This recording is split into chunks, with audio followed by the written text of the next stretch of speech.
Opa! Vamos aqui ao vivo primeiro conversar com o André Anelli, porque em meio à queda de popularidade ali em pesquisas, o presidente Lula fez a primeira reunião ministerial do ano. Então, o André Anelli vai contar o que o presidente exigiu dos ministros nessa primeira reunião. Fala aí, Anelli. Oi, Evandro, muito boa tarde para você, boa tarde a todos ligados aqui no 3 em 1 da Jovem Pan. Nessa reunião ministerial, a primeira de 2024, que foi encerrada agora há pouco aqui no Palácio do Planalto e durou cerca de 4 horas, o presidente Lula fez diversas cobranças. Em tom justamente de cobrança, ele disse que já se passaram 15 meses do atual mandato e afirmou que foi feito muito pouco até o momento, mas ao mesmo tempo também foi feito muito pelo país. Lula citou como exemplos a recuperação de programas sociais, como Farmácia Popular e Mais Médicos, mas cobrou mais resultados por parte dos ministros. Segundo o presidente, o que foi feito é apenas o início e é preciso fazer mais, porque, nas palavras dele, o Brasil estava abandonado. Todo mundo sabe também que ainda falta muito para a gente fazer. Por mais que a gente tenha recuperado Farmácia Popular, o Mais Médico, por mais que tenha feito clínica, a gente ainda tem muito para fazer, em todas as áreas. E muito não é nada estranho, é tudo aquilo que nós nos comprometemos a fazer durante a disputa eleitoral que nós fizemos nesse país. Nessa mesma oportunidade, a abertura então dessa primeira reunião ministerial de 2024, Lula também comentou novamente sobre a queda de popularidade do governo dele. O presidente alegou que o resultado se deve ao fato de ele não estar cumprindo tudo o que prometeu na campanha, inclusive como ele acabou citando agora há pouco nesse trecho que a gente ouviu. E o presidente justificou ainda que em 2024 é que o governo vai começar a colheita do que foi plantado no ano passado. Internamente, a avaliação de assessores próximos ao presidente é que são necessários mais acenos ao eleitorado do agronegócio e o eleitorado evangélico, que são 2 nichos com mais intimidade com o ex-governo de Jair Bolsonaro. O presidente Lula, portanto, cobrando mais resultado de seus ministros e, de certa forma, uma comunicação melhor também de tudo aquilo que já foi feito para que essas informações cheguem até a população e isso então acabe resultando numa melhora da avaliação do governo dele, Evandro. Muito obrigado pelas informações, André Anelli. Se tiver mais novidades, chame a gente aqui. Obrigado. Vamos lá apresentar os nossos comentaristas. Hoje a gente fez uma manobra porque Mano Ferreira estava vestindo o seu melhor costume para participar aqui do 3 em 1 hoje e acabou chegando agora. E aí, Mano, tudo bem? Tudo bem, Evandro? Sempre um prazer estar aqui com vocês. Opa, o prazer é nosso. O Mano segue no lugar de Fábio Piperno, que está ali descansando um pouco, cuidando da própria saúde. Um abraço para o Piperno. O Segré também não está conosco hoje, porque está viajando, já que chegou à terceira idade. Quis comemorar com a família. Abraço para o Segré. Aqui conosco também Alan Gani. Bem-vindo. Muito boa tarde, Evandro, a toda a audiência, aos colegas. Abração ao Segré e ao Piperno. Luiz Felipe Dávila, que bom tê-lo aqui. Um prazer estar aqui, Evandro, mais uma vez. Um abraço aí ao Piperno. Ó, se cuida, Piperno. Saúde em primeiro lugar aí. E o segredo tá aproveitando a vida. Esse sabe como, com a mala motorizada dele circulando pelos aeroportos do mundo.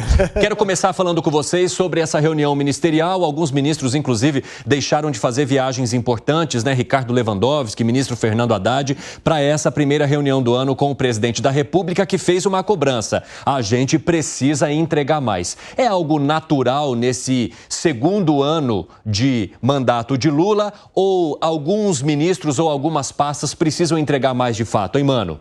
É preciso entregar mais. E parte desse problema se deve ao fato de que se trata de um presidente que foi eleito sem, na campanha, apresentar um programa de governo.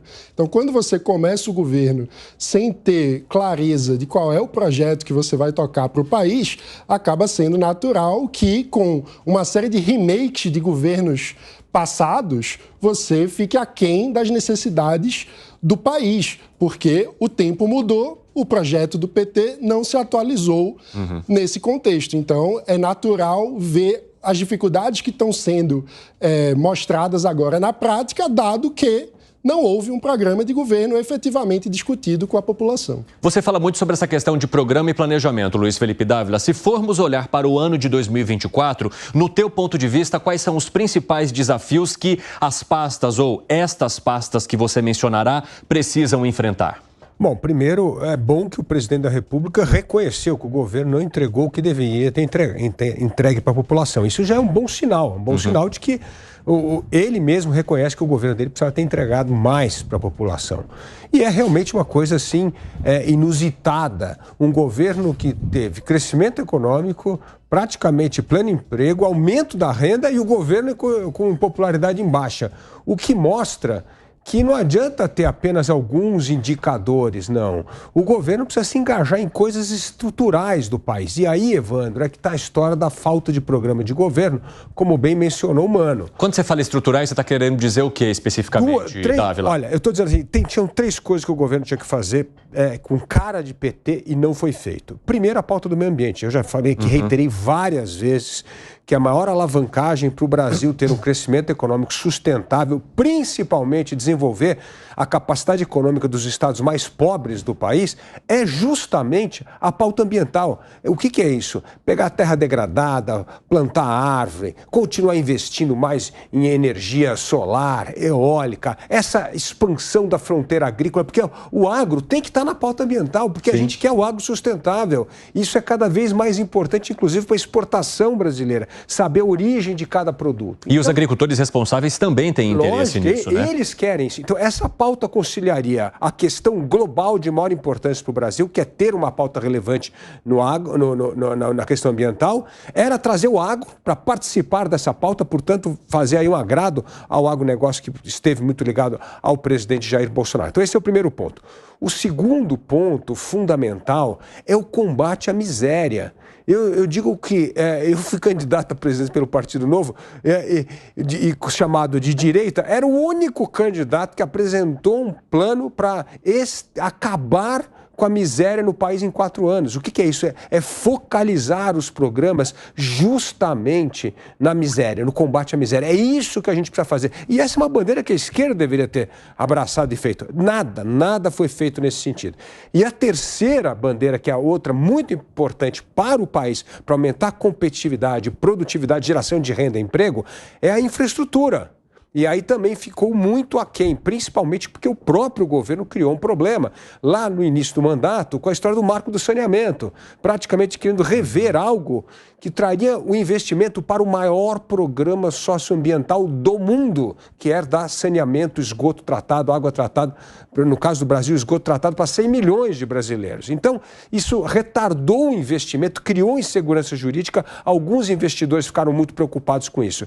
Então, hoje, o que 2024 o governo pode oferecer de bom nessa área? Pelo menos numa área de infraestrutura, que é o que eu digo são os projetos de concessão ali de Renan Filho no Ministério dos Transportes. Ali realmente tem projetos bem feitos, que realmente podem gerar esse investimento privado. E agora o Silvio Costa com alguma coisa em portos e aeroportos também que pode ajudar. Então, assim, exceto essa pauta de infraestrutura, que aí sim pode ter notícias boas se o governo criar menos marola e deixar os investidores se sentirem confortáveis com a segurança jurídica, nas outras 2 frentes, falta muito a ser feita, no combate à miséria e na pauta do meio ambiente /agronegócio. Ô Gani, no teu ponto de vista, o que faz os investidores ficarem desconfortáveis com a maneira como o Brasil conduz alguns processos? Olha, principalmente, Evandro, é o lado da política econômica. Apesar de alguma melhora nos indicadores econômicos, mas essa melhora, ela já vem de algum tempo, né? Então, a taxa de desemprego, de fato, ela caiu, mas a grande queda na taxa de desemprego, ela ocorre em 2022. Então, não é de 2023, tampouco agora de 2024, né? Quando a gente também fala na inflação, isso é muito atribuição do Banco Central. Agora, o que preocupa os investidores, Evandro, é a política econômica do Brasil, esse rumo da política econômica. Então, novamente, a ideia de se utilizar a Petrobras para induzir um crescimento econômico. Ou uma empresa privada, como é o caso da Vale, e aí colocar conselheiros ali na Vale ligados ao governo, dado que não é uma empresa estatal, para também tentar utilizar a Vale para induzir o crescimento econômico. Aumento do gasto público, taxas de juros artificiais abaixo do mercado, utilizando BNDES ou outro banco estatal, ou mesmo bancos de desenvolvimento internacionais, né, utilizando eles para induzir esse crescimento. O que eu estou querendo dizer? É o Estado como protagonista, o motor do crescimento econômico. É uma linha de pensamento, é uma linha que ocorre dentro da economia, que é uma linha que a gente chama de keynesiana, desenvolvimentista. Só que essa linha, dado o histórico do Brasil, Evandro, e é isso que preocupa os investidores, ela não deu certo. Ela foi adotada principalmente no governo Dilma e a gente viu o que aconteceu com a economia. Então, quando o investidor ele começa a olhar esse movimento novamente, ele fica preocupado, tira o pé dos investimentos e aí começa a gerar uma crise de desconfiança e de expectativas. Ô, Mano, os analistas que hoje são mais progressistas avaliam que, embora sejam do mesmo partido, o presidente da República é diferente da ex-presidente Dilma. E aí fazem isso ao criticar análises como a que foi feita agora pelo Alan Gani sobre esse temor que surge a partir do que a história já conta.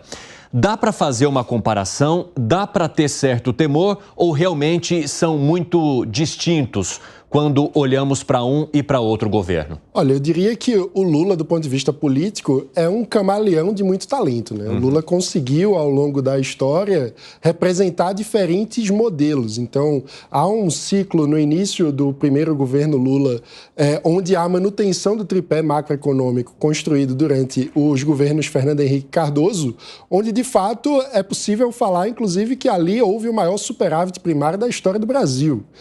Então, isso aconteceu.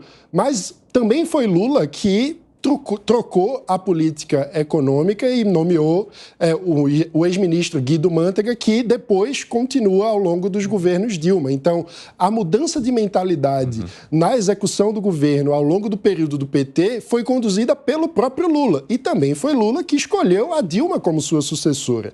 E agora é o presidente Lula que dá declarações, por exemplo, dizendo que as empresas privadas precisam seguir o plano do governo.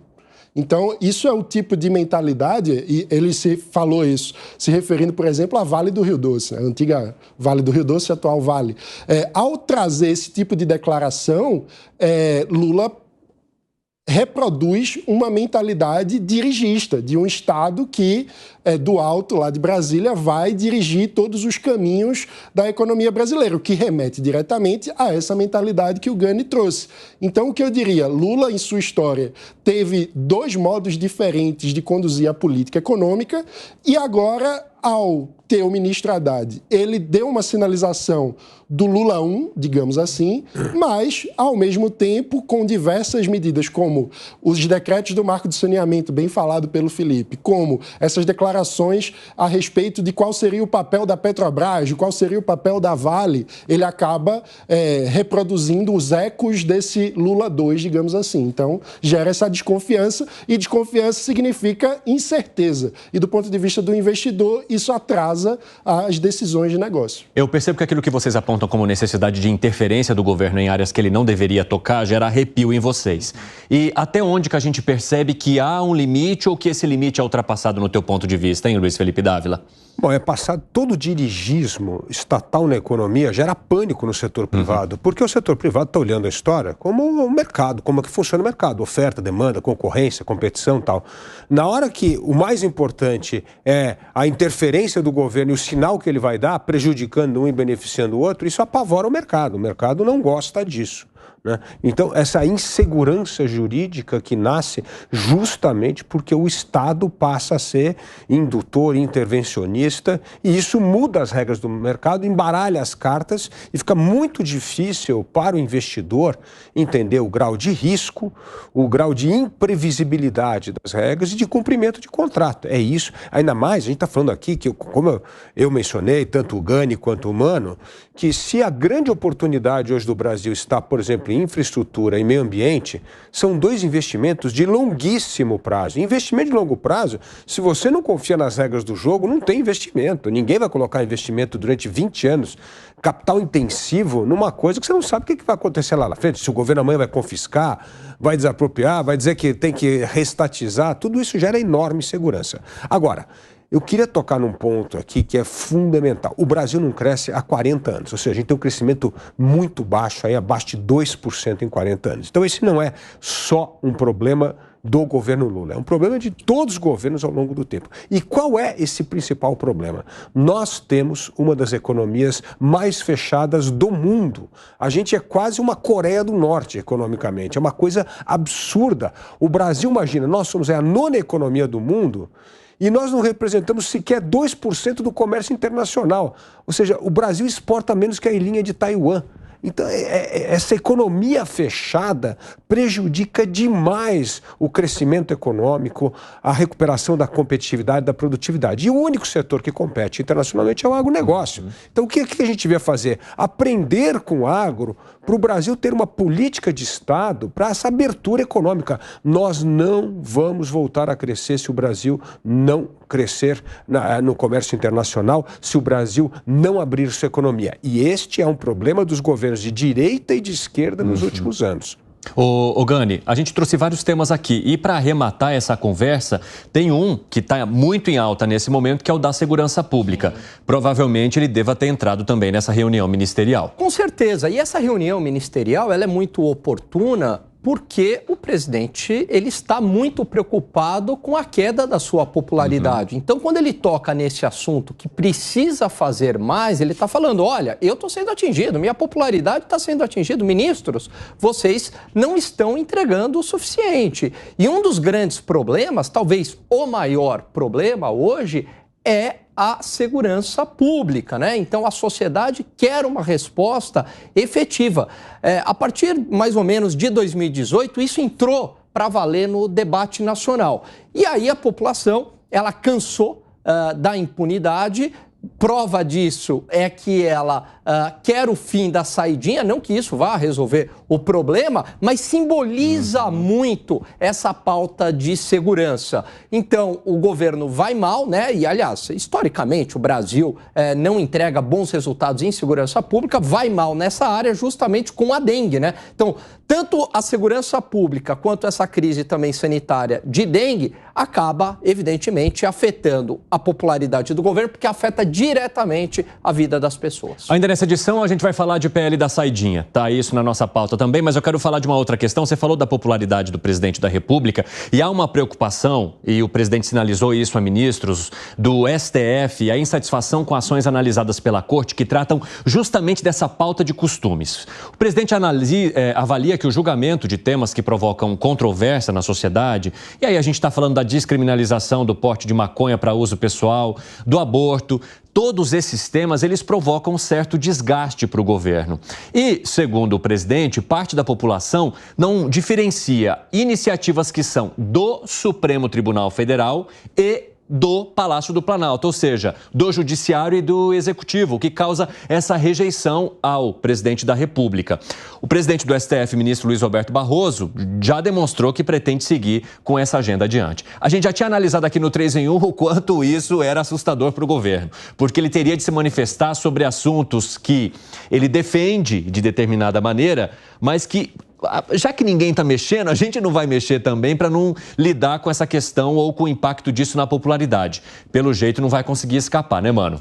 Pois é, esse é um ponto interessante porque mostra um pouco a diferença entre as prioridades de discurso dos grupos políticos e a prioridade efetiva na política pública. Então, nesse caso, por exemplo, da pauta de costumes, é algo que nas torcidas de internet, no tribunal das redes sociais, mobiliza muitas paixões, mas quando a gente analisa ao longo dos anos, os seguidos governos não tratam essa como uma pauta realmente prioritária no sentido de empregar capital político no Congresso para gerar uma transformação dessa legislação. Inclusive, a última alteração, por exemplo, na lei de drogas foi feita em 2006, na época do governo do PT, no primeiro ciclo, onde houve uma diferenciação entre traficante e usuário, que a propósito é a diferenciação que até hoje gera controvérsias, e o Supremo usa essa brecha para entrar nesse debate, mas que, ao mesmo tempo, quando a gente analisa do ponto de vista do impacto dessa lei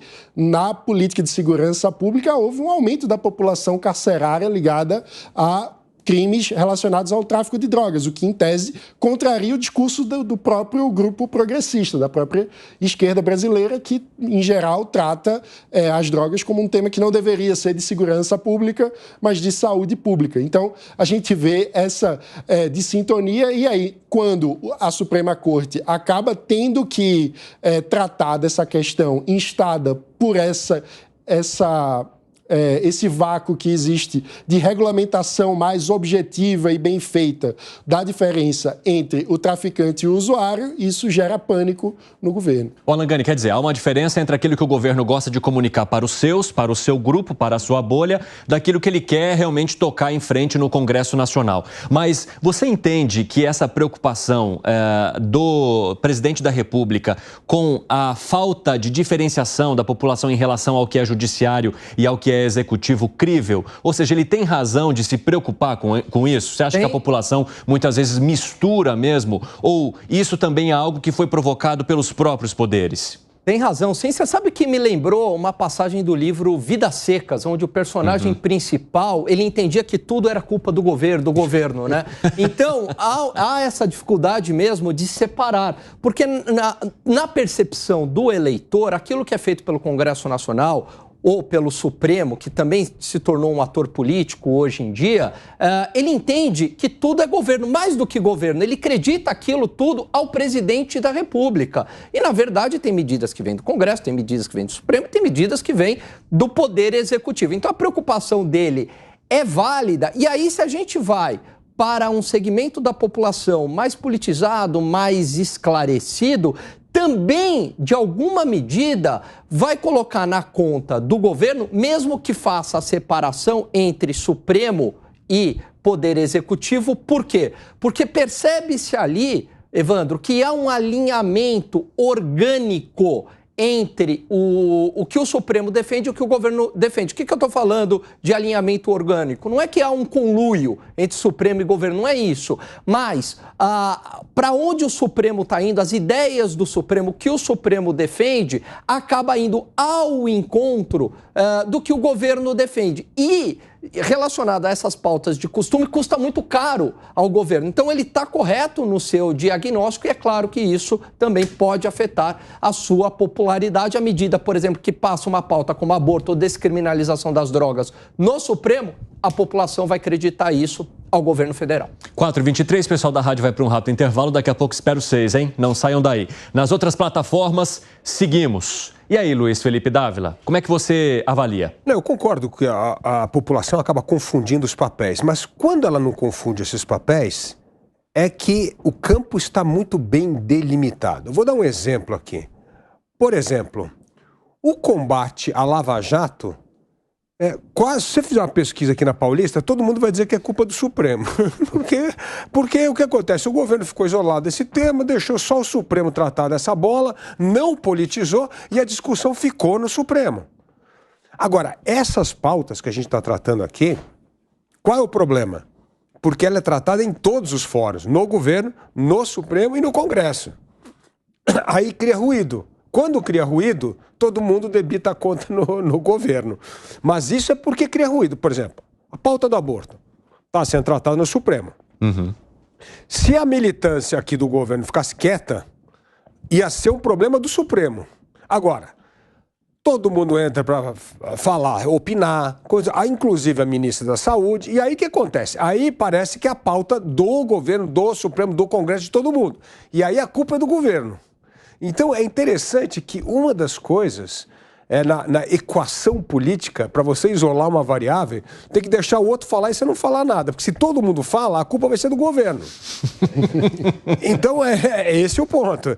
E o governo embarcou, porque a militância no Congresso embarca, a militância política partidária também embarca, e os ministros embarcam, aí é óbvio que a culpa vai ser do governo.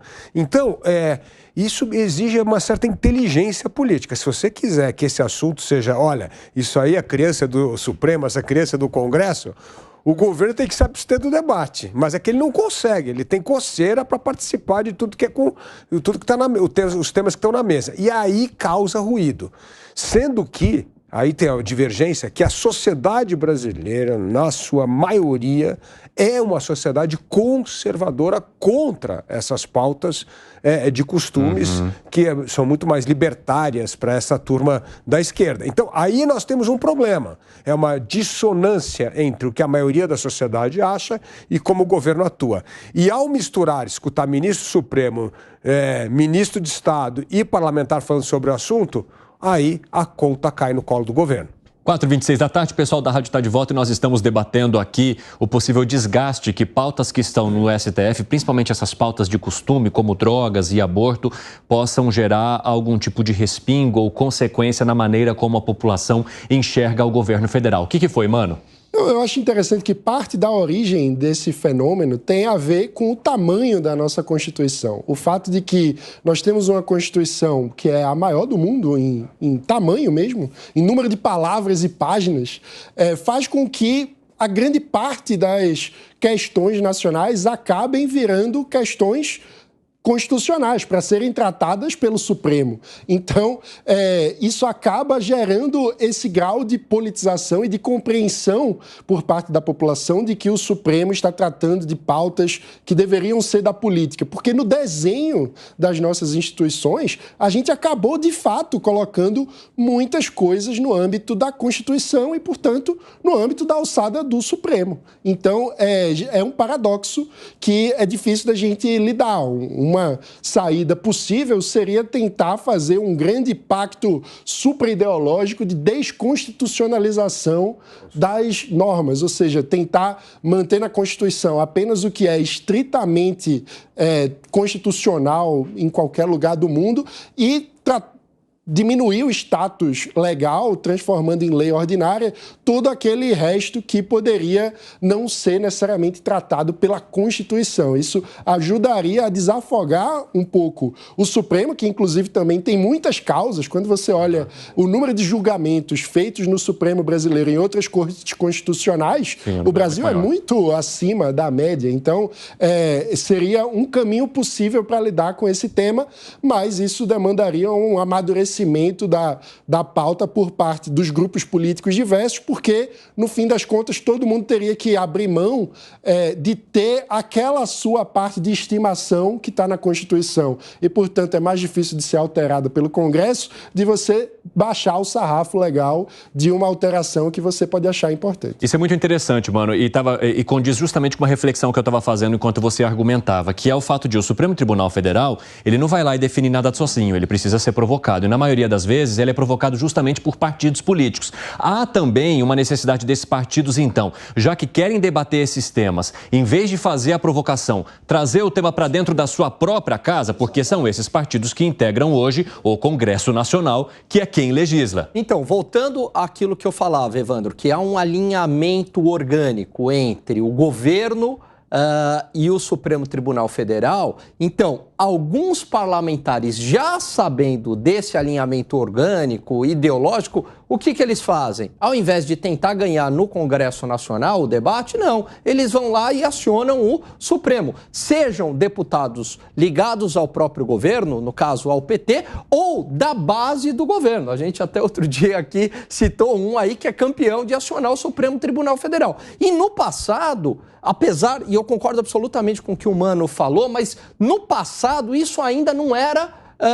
um grande problema, a despeito, né, do tamanho da nossa Constituição, porque não havia essa cultura de um terceiro turno, de você levar tudo para o Supremo Tribunal Federal.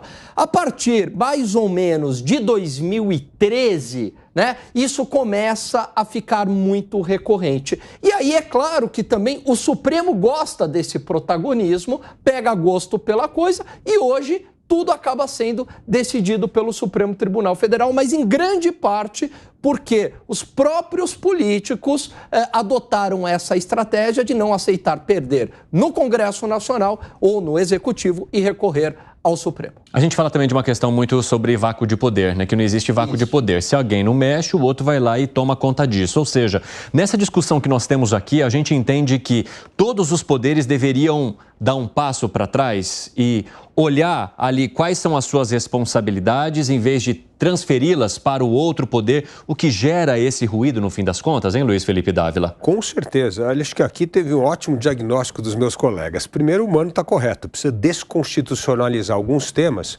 porque isso é tema de lei ordinária, coisa que muda, não são fundamentos de uma Constituição. Isso ajudaria muito a diminuir esse excesso de ações no Supremo Tribunal Federal.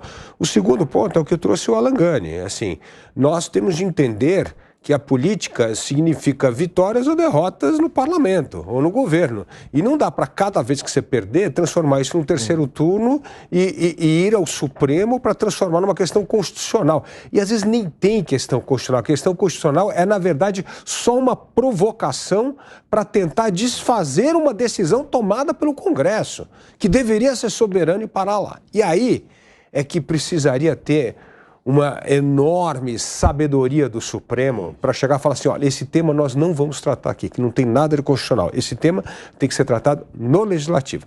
Agora, o Supremo não consegue fazer isso. Na hora que ele é acionado, é o que você falou, não tem vácuo de poder. Ele começa a querer questionar e acaba adentrando em temas que não deveria adentrar. Porque parte do poder do Supremo está justamente em declarar que aquilo não tem a ver com um tema constitucional, que aquilo é um tema de legislação ordinária, ou unicamente do poder legislativo, e que tem que ser tratado lá. Ou como alguém, um processo, chegar lá no Supremo e falar, não, eu concordo com a decisão aqui do Superior Tribunal Federal e acabou. Não é constitucional. Agora, todo mundo vai encontrar uma filigrama constitucional, justamente como o Mano falou, por causa de uma Constituição ser tão extensa. Mas se o Supremo pega todas as questões e puxa por essa aberturazinha sobre constitucionalização de tudo, tudo é constitucional, até pagar aluguel. Você vai para o Supremo discutir aluguel, é uma coisa maluca. Até que time que venceu. Tudo é constitucional. Então, o Supremo precisava ter essa capacidade de segurar alguns processos e dizer isso aqui não tem nada a ver com constitucional, isso aqui nós vamos respeitar as decisões das esferas inferiores ou até mesmo do poder legislativo.